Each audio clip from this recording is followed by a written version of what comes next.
Lesson 5-4, solving proportions. By the end of the day today, you're going to be able to solve proportions. So let's get started. Let's say we have a problem. You are buying carne asada fries for a small party. And you know that 3 orders cost $12.81. But you need 5 orders. How much will that cost? Now, what's a carne asada fries problem without a picture of some very tasty carne asada fries? I'm making you hungry. Okay, enough of that. So, if I didn't teach you anything in this lesson yet, you would probably be able to do this fine. You would think 3 orders is $12.81. That means 1 order would cost, well, we would just divide this by 3, right? So let's go ahead and do that. $12.81 divided by 3. 3 goes into 12 4 times. 12 minus 12 is 0. We bring down the 8, and decimal goes up. 3 goes into 8 2 times. 3 times 2 is 6. 8 minus 6 is 2. Bring down the 1. 3 goes into 21 7 times. And goes in evenly. So that means each order of carne asada fries cost $4.27. So you need 5 orders. Well, we just multiply. We have $4.27. This is the cost per 1 order. We have 5 orders. We just multiply that by 5. I'm just going to do this very quickly because you know how to multiply. And remember to follow the rules for multiplication. There's 2 decimals here, no decimal places here, so our answer would be 2 decimal places. And $21.35 would be our answer. Now this way to solve it would be solving proportions using unit rates. We're finding the unit rate right here. This is how much it costs per order of fries. And I'm just going to show you very quickly how we might put this as a proportion. Now, proportion, remember, is 2 ratios that are equal to each other. So I have this right now, number of orders, and I basically have 2 fractions, 2 ratios. And let's look at the problem. You are buying carne asada fries. 3 orders cost $12.81. So number of orders goes on top. 3 orders cost $12.81. Costs $12.81. And we need 5 orders. So number of orders, again, it goes on top. And we're looking for the cost when we buy 5 orders. We don't know this, so we're gonna put a variable here. And I'm just gonna let this be x. And this is a proportion that we're gonna learn how to solve using other methods today. Okay, just a couple ways of doing it. So the first way is to use mental math. Let's look at this. 5 minutes, you can do 100 multiplication problems. How many problems can you do in 20 minutes? Well, let's first write our proportion. Again, we have 2 ratios, set equal. I'm going to put the number of minutes on top. Number of minutes, 5 minutes. You can do 100 problems, so 5 minutes. Number of problems is 100. How many problems can you do in 20 minutes? 20 minutes, and we're looking for how many problems we can do in 20 minutes. So this is how we set up our proportion. Now, this is very similar to equivalent fractions, so I'm going to show you a very easy way to think about this. Let's look at the numerators. 5 times what is 20? 5 times 4 is 20. So we're going to do the same thing on the bottom to get to the x. 100 times 4. 100 times 4 is 400, so x would equal to 400. Remember, equivalent ratios, we just multiply or divide by the same number, top and bottom. Now let's look at a few more examples. Number 1.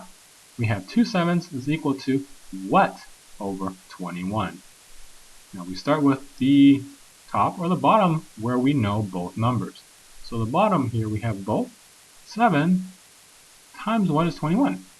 Times 3. So on the top we're going to do the same thing, times 3. 7 times 3 is 21. 2 times 3 is x. So x is 6. Second problem. Move this aside a little bit. Number 2. 18 over 32 is equal to y over 16. We have two numbers on the bottom, so let's start with the bottom. 36. How do we get to 16? We divide by 2. So because we're dividing, we're doing the same thing on the top. Divide by 2. 32 divided by 2 is 16. 18 divided by 2 is y. What is y? Y is 9. That's our answer. The third problem. C over 10 is equal to 36 over 60. Now again, we have both numbers on the bottom that we know. 10 times what is 60? Times 6. So we're going to do the same thing on top, times 6. So we have C times 6 is 36. What times 6 is 36? C has to be 6. And that's our answer. I'm going to let you try a few problems. Try these, well, all three, but pause here and take a moment to look at these. Now the answers I will give you in 3, 2, 1. This should be C is equal to 20. This one, B is equal to 8.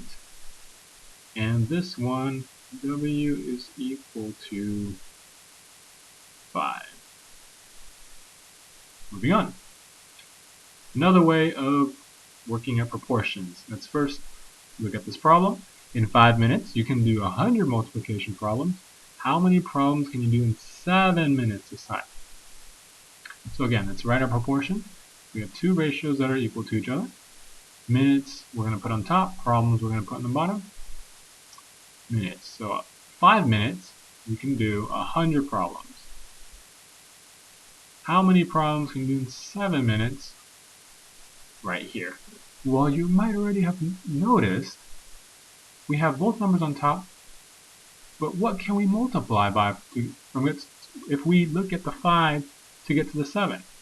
Well, it doesn't really work. 5 times 1 is 5, 5 times 2 is 10, so this number is going to be a fraction, which makes it very difficult. So this is where I'm going to show you another way, and this is using cross products. Remember, all proportions have their cross products equal. So let's look at the first cross product and the second cross product. First cross product, we have 5 and x. So 5 times x is 5x. And these cross products are equal. So we have equal to this next cross product, 7 times 100. It's 700. And we know how to solve this equation. 5 times x is 700. We do the inverse operation of time. So we divide both sides by 5. This is an x left over. 700 divided by 5 is, I'm just going to do this in my head, is 140. So you would be able to do 140 multiplication problems in 7 minutes. Let's look at a few more of these.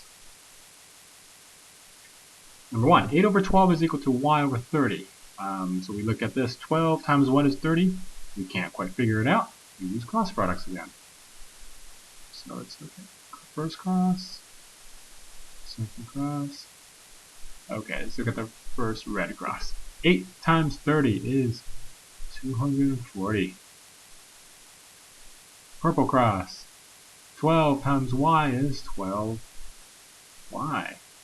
So 240 is equal to 12 times y. What is y? Well, we just have to divide by 12. So 240 divided by 12. 12 goes into 2, doesn't go into 2. 12 goes in 24 twice. And 12 times 2 is 24. 24 minus 24 is 0. Bring down the 0, there's nothing left. So we have 20. So y is equal to 20.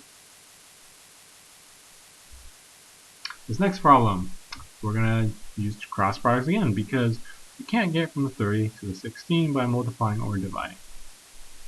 I'm going to shrink that. Cross products. 9 times 16 and p times 30. So the red one first. 9 times 16 is, I'm just doing this in my head, 144. P times 30 is 30p. And to get p by itself, to look for p, we have to divide by 30 on both sides. So we have 144 divided by 30. Move this away. 144 divided by 30. Okay, so 30 goes into 1, it doesn't go into 1. 30 goes into 14, it doesn't go into 14. 30 goes into 144 4 times, and that makes 120. We subtract. We don't have any more numbers, so we put a decimal, add a 0, bring the 0 down. 30 goes into 240 8 times. 30 times 8 is 240. And that's it. So our answer P is equal to 4.8. Now here's a few problems for you to try on your own. Number 3 and 4. Try these. Pause here. I'm going to show you the answers in 3, 2, 1. Check these answers. If they're incorrect, please look at your work. And that's it. So reply to the quiz again with a question or respond to a classmate's question, and please submit the quiz on Edmodo. Have a good day. Bye-bye.